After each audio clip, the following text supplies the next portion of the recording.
আবার সম্প্রদায়গত মন্তব্য করলেন মুখ্যমন্ত্রী হিমন্ত বিশ্ব শর্মা। একদিকে জাতীয় স্তরের নেতারা, বিশেষ করে বিজেপির প্রধানমন্ত্রী মোদি এবং অমিত শাহরা লাগাতার সম্প্রদায়গত মন্তব্য করছেন, এদিকে রাজ্যের মুখ্যমন্ত্রীরাও মন্তব্য করছেন। বিশেষ করে অসমের মুখ্যমন্ত্রী হিমন্ত বিশ্ব শর্মার সাম্প্রতিক মন্তব্য সম্প্রদায়গত। তিনি বলেছেন যে হিন্দুরা বয়ে আছে দেশে, বিশেষ করে উল্লেখ করা যায় অসম, পশ্চিমবঙ্গ, কেরালা, জম্মু কাশ্মীর। আবার সঙ্গে এও বলেছেন যে আসামে ভোটের দিন লাইনে দেখা যায় যে একজন বিশেষকে মুসলমান সম্প্রদায় ভোট দেন এবং সেই ভোট তারা জামাতের কথায় দেন। এখানেই প্রশ্নটা এসে যায়, কেননা মুখ্যমন্ত্রী একথাটা কেন বলছেন? মুখ্যমন্ত্রীর মাথায় এসব কথা আসছে কেন? আসলে যারা সাম্প্রদায়িক লাইন ধরে ভোট দেন বা একটা ধর্মীয় সংগঠনের কথায় ভোট দেন, তারাই মুখ্যমন্ত্রীর মুখে এভাবে কথা তুলে দিচ্ছেন। এখানেই প্রশ্ন আসছে, যারা অন্যায় করছে, উদাহরণ হিসেবে বলা যায় যারা অন্যায় করছে তাদের কোনো দোষ নেই, কিন্তু যারা অন্যায় করছে বলে মুখে বলছে সেটা দোষ, সেটা তো হয় না।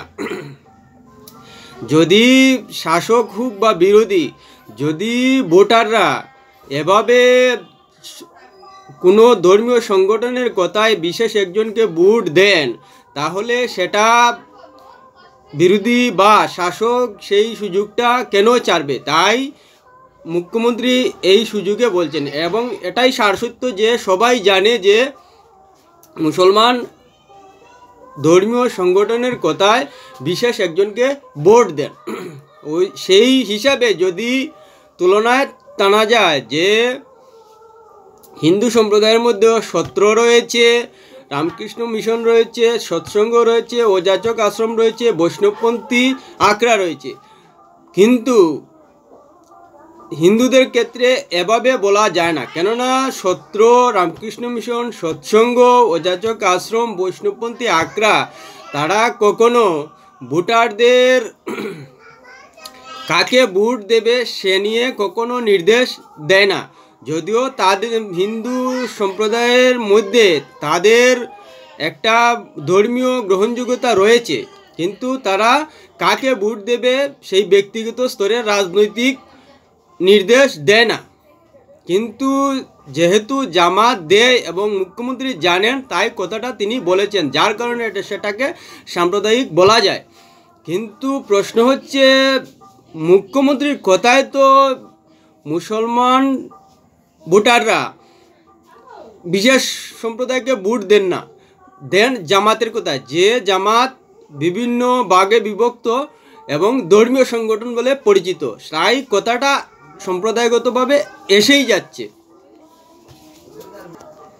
মুখ্যমন্ত্রী এও বলেছেন যে ভারতবর্ষ একটি গণতান্ত্রিক দেশ এবং সেই গণতান্ত্রিক দেশে নির্বাচনটা গণতান্ত্রিক পর্যায়ে অনুষ্ঠিত হয়। সেখানে একটা ধর্মীয় সংগঠনের নির্দেশে ভোট দেওয়া কতটুকু যুক্তিযুক্ত এবং কতটা গণতান্ত্রিক? বিজেপি মুসলমানদের ভোট পায় না, সেটা সত্য, কিন্তু যখন কোনো ধর্মীয় সংগঠন একটা সম্প্রদায়কে এক পক্ষে ভোট দেওয়ার জন্য নির্দেশ দেয়, তখন স্বাভাবিকভাবেই রাজনৈতিক নেতারা সেটাকে ইস্যু করবেন, এবং সেটাই মুখ্যমন্ত্রী হিমন্ত বিশ্ব শর্মার কথা। এটাকে হিমন্ত বিশ্ব শর্মাকে পুরোপুরি দোষ দেওয়া যায় না, কেননা সেই ভোটার বা জামাত যাকে উল্লেখ করা হয়েছে, তারা সেই সুযোগটা বা সেই সুযোগ রাজনৈতিক দলগুলোকে তুলে দিচ্ছেন, যার কারণে অন্য রাজনৈতিক দল বা ডানপন্থী দল সেই সুযোগটা বা সেই ইস্যুটাকে কাজে লাগাচ্ছেন ভোটের ময়দানে। আর মুখ্যমন্ত্রী যে এসব কথা বলেছেন হিন্দু ভোট এককাট্টা করতে, সেটা বলতে হয় না, সেটা পরিষ্কার বোঝা যাচ্ছে। তাই যুগ যুগ ধরে যেভাবে ভারতে সম্প্রদায়গত ইস্যু উঠে আসছে তা এখনও চলমান।